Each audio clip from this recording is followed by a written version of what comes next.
स्वागत है आपका हमारे YouTube चैनल पैंठा ग्रेटेस्ट नॉलेज पर। और आज हम सामान्य अध्ययन का भाग 4 लेकर के आए हैं। पहला प्रश्न है, विश्व में लौह अयस्क उत्पादन में प्रथम स्थान किस देश का है? तो 2019 के आंकड़ों के अनुसार विश्व में जो प्रथम स्थान है लौह अयस्क उत्पादन में, चीन का है। ऑप्शन नंबर हमारा 1 सही है। और भारत का इसमें चौथा स्थान है। हमारा अगला प्रश्न है, सूर्योदय का देश, यह इस नाम से कौन सा देश प्रसिद्ध है? तो जो सूर्योदय का देश है इस नाम से प्रसिद्ध है जापान। ऑप्शन नंबर 2 बिल्कुल सही है। और जो ऑप्शन नंबर 1 में है नॉर्वे, उसे मध्य रात्रि के सूर्य का देश कहते हैं। और ऑप्शन नंबर जो 3 है ब्रिटेन, उसको डूबते सूर्य का देश कहते हैं। और जो फिनलैंड है उसे झीलों का देश कहते हैं। हमारा अगला प्रश्न है, जापान का विशालतम द्वीप कौन सा है?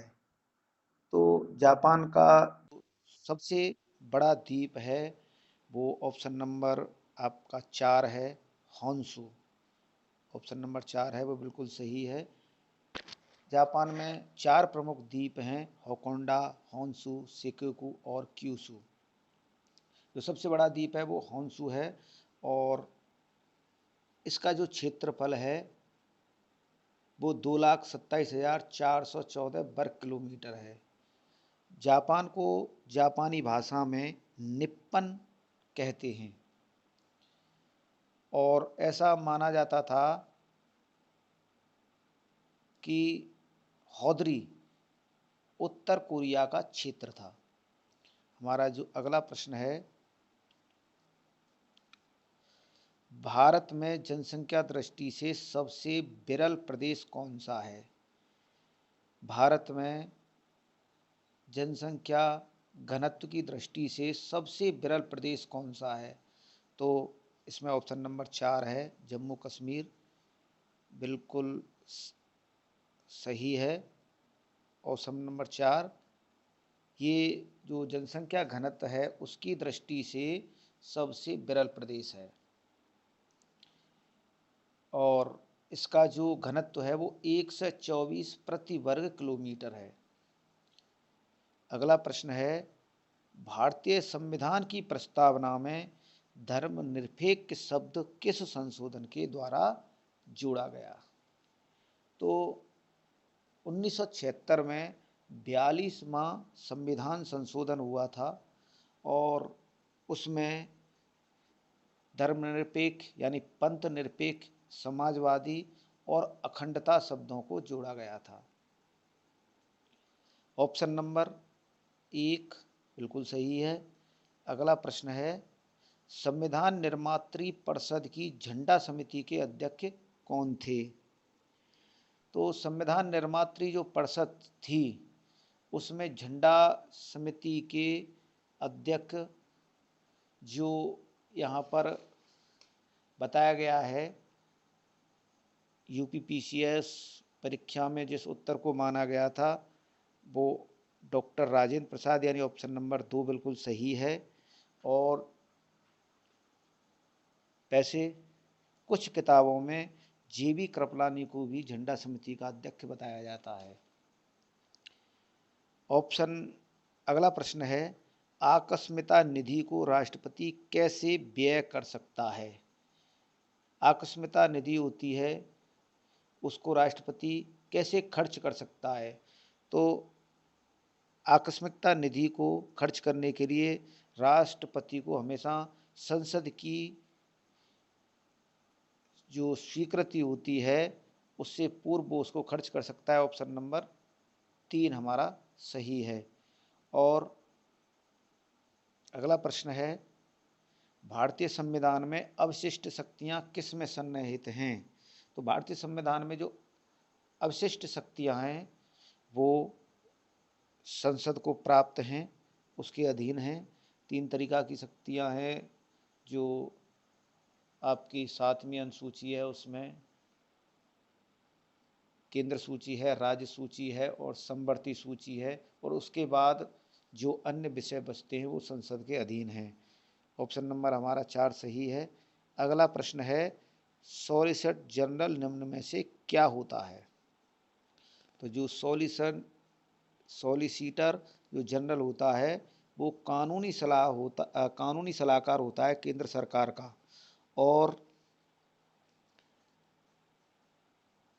जो केंद्र सरकार का मुख्य कानूनी सलाहकार होता है वो अटर्नी जनरल होता है, और उसके सहायक के रूप में ये सॉलिसिटर जनरल काम करता है। ऑप्शन नंबर हमारा 3 सही है। अगला प्रश्न है, मुख्य चुनाव आयुक्त को पदच्युत किया जा सकता है, अर्थात मुख्य चुनाव आयुक्त को कैसे हटाया जा सकता है? तो इसमें ऑप्शन है हमारा चौथा, संसद के दोनों सदनों के सदस्यों के 2/3 बहुमत से, यानी 2/3 बहुमत से प्रमाणित कदाचार के आधार पर, और मुख्य चुनाव आयुक्त को हटाया जा सकता है। ऑप्शन नंबर 4 सही है। अगला प्रश्न है, जवाहरलाल नेहरू द्वारा 2 अक्टूबर 1959 को पंचायती राज कहाँ प्रारंभ हुआ? तो भारत में जो पंचायती राज है वो 2 अक्टूबर 1959 को राजस्थान के नागौर जिले में लागू किया गया था। इसे तत्कालीन प्रधानमंत्री जवाहरलाल नेहरू ने लागू किया था, और 1957 में जो बलवंत राव मेहता समिति का गठन किया था, इस समिति ने दिसंबर 1957 में अपनी रिपोर्ट सौंपी थी, जिसमें पहली बार त्रिस्तरीय पंचायत प्रणाली लागू करने की सिफारिश की गई थी। इन्हीं सिफारिशों को ध्यान में रखते हुए राष्ट्रीय विकास परिषद ने 1958 में इन सिफारिशों को स्वीकार किया था, और बाद में 1992 में 73वां व 74वां संविधान संशोधन द्वारा ग्रामीण व नगरीय क्षेत्रों में त्रिस्तरीय पंचायत व नगर पालिकाओं जैसी पंचायत प्रणालियों का लागू किया था। तो इसमें ऑप्शन नंबर हमारा 1 सही है। अगला प्रश्न है, बंद अर्थव्यवस्था क्या है? तो बंद अर्थव्यवस्था होती है जहां आयात और निर्यात पूरी तरह से बंद कर दिए जाएं, केवल अपने देश के अंदर ही पूरी तरीका से निर्भरता हो, बाहर विदेश से ना आयात हो ना निर्यात हो, उसको बंद अर्थव्यवस्था कहते हैं, यानी क्लोज्ड इकोनॉमी कहलाती है। और इसका सबसे बड़ा उदाहरण है उत्तर कोरिया। हमारा ऑप्शन नंबर 3 सही है। अगला प्रश्न है, उद्योगों तथा औद्योगिकीकरण की रणनीति किस योजना का अंग थी? तो उद्योगों के विकास तथा औद्योगिकरण की रणनीति जो थी वो द्वितीय पंचवर्षीय योजना, जो महालनोबिस मॉडल पर आधारित थी, उसकी योजना का अंग था। जो पहली योजना थी वो कृषि उत्पादन लक्ष्य के लिए थी, और दूसरी जो पंचवर्षीय योजना थी वो उद्योगों के लिए समर्पित थी। तो ऑप्शन नंबर हमारा 1 सही है। अगला प्रश्न है, निम्न में से प्रत्यक्ष कर कौन सा है? जो कर सीधे तौर पर दिए जाते हैं उनको प्रत्यक्ष कर कहते हैं, और जो ऑप्शन नंबर 1 में है आयकर, वो हमारा प्रत्यक्ष कर कहलाता है। बाकी के उत्पादन कर, चुंगी कर, बिक्री कर, ये सभी कर अप्रत्यक्ष हैं, और हाल फिलहाल में जो जीएसटी लगाया गया है वह भी अप्रत्यक्ष कर है। ऑप्शन नंबर हमारा 1 सही है। अगला प्रश्न है, अवमूल्यन का अर्थ क्या होता है? अवमूल्यन का अर्थ होता है कमी करना। तो मुद्रा के हिसाब से सोने के संदर्भ में मुद्रा मूल्य में कमी जो की जाती है उसको अवमूल्यन कहते हैं। ऑप्शन नंबर हमारा 2 सही है। अगला प्रश्न है, कार में दृश्यावलोकन के लिए किस प्रकार के शीशे का प्रयोग किया जाता है? जो कार में होते हैं दृश्यावलोकन के लिए किस प्रकार के शीशे का प्रयोग किया जाता है, वो होता है आपका उत्तल दर्पण। कारों में जो पीछे से आती हुई जो गाड़ियां होती हैं, वाहन होते हैं, वो हम उनमें जो शीशा होता है वो ड्राइवर के दाईं ओर उत्तल दर्पण का लगाया जाता है। और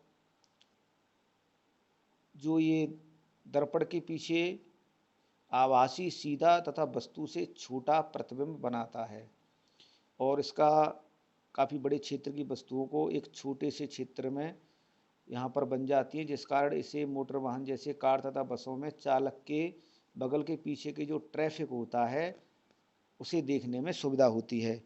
तो ऑप्शन नंबर हमारा 3 सही है। अगला प्रश्न है, रेडियो दीर्घ रेडियो तरंगें पृथ्वी की किस सतह से परावर्तित होती हैं? जो दीर्घ रेडियो तरंगें होती हैं वो पृथ्वी के आयन मंडल से परावर्तित होती हैं। तो इस प्रकार आयन मंडल होता है उसे दीर्घ रेडियो तरंगों के परावर्तन मंडल के रूप में जाना जाता है। यह जो मंडल होता है वो धरातल से लगभग 80 से 640 किलोमीटर की ऊंचाई तक फैला हुआ है। इस भाग में विद्युतीय एवं चुंबकीय घटनाएं घटित होती हैं।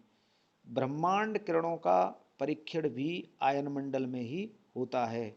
आयन मंडल में 3 उपमंडल होते हैं और इस प्रकार हमारा जो ऑप्शन है वो 2 बिल्कुल सही है।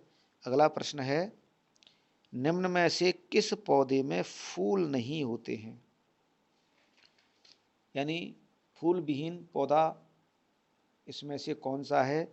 तो जो फर्न है इसमें फूल नहीं होते हैं। ऑप्शन नंबर हमारा 4 सही है और ये फिलिसिनी वर्ग का पौधा होता है। यह जड़ स्तंभ व पत्तियों में विन्तृत है, अर्थात इसमें फूल नहीं होते हैं। इसका स्तंभ भूमिगत राइजोम होता है जो भूमि में तिरछा उगता है तथा इसका केवल जो अग्रभाग होता है वो भूमि से बाहर निकलता है। अगला प्रश्न है, पोलियो के टीके की खोज किसने की थी? तो जो एक वैज्ञानिक थे जॉन सॉल्क, उन्होंने 1954 में पोलियो का टीका बनाया था। वे संयुक्त राज्य अमेरिका के निवासी थे और हमारा जो ऑप्शन नंबर 2 है वो बिल्कुल सही है। जो अलेक्जेंडर फ्लेमिंग हैं उन्होंने 1929 में पेनिसिलिन की खोज की थी। और टीबी बैक्टीरिया की खोज जो तीसरे ऑप्शन में है रॉबर्ट कोच उन्होंने की थी। जो चौथे ऑप्शन में है एडवर्ड जेनर, उन्होंने 1796 ईस्वी में चेचक के टीके का पता लगाया था। अगला प्रश्न है, विटामिन शरीर में रक्त का थक्का किस विटामिन से जमता है? मानव शरीर में रक्त का थक्का किस विटामिन से जमता है? तो जो विटामिन के होती है, ऑप्शन नंबर जो 3 है, इस विटामिन से रक्त का थक्का जमता है। यह जो विटामिन होती है वो प्रोंथाविन नामक पदार्थ के निर्माण में भाग लेती है और यह चोट लग जाने पर रक्त के थक्के के जमने के लिए आवश्यक होती है। अधिकतर देखा गया है जब चोट लग जाती है ब्लड निकलता है तो कुछ समय बाद वो ब्लड जम जाता है, इसे ही रक्त का जमना कहते हैं। और जो विटामिन होती है के, उसको रक्त स्राव रोधी पदार्थ भी कहते हैं। हरी पत्तियां, टमाटर, गोभी, सोयाबीन, अंडों की जर्दी तथा पनीर में यह काफ़ी मात्रा में पाई जाती है। और आंत के जो जीवाणु होते हैं वो भी विटामिन के का संश्लेषण करते हैं। और अगला प्रश्न है हमारा, एक स्वस्थ व्यक्ति का सामान्य रक्तचाप कितना होता है? तो जो ऑप्शन है आपका बी 120 और जो अपर लिमिट है और जो लोअर लिमिट है वो 80 होती है और ये एक व्यक्ति का सामान्य रक्तचाप होता है।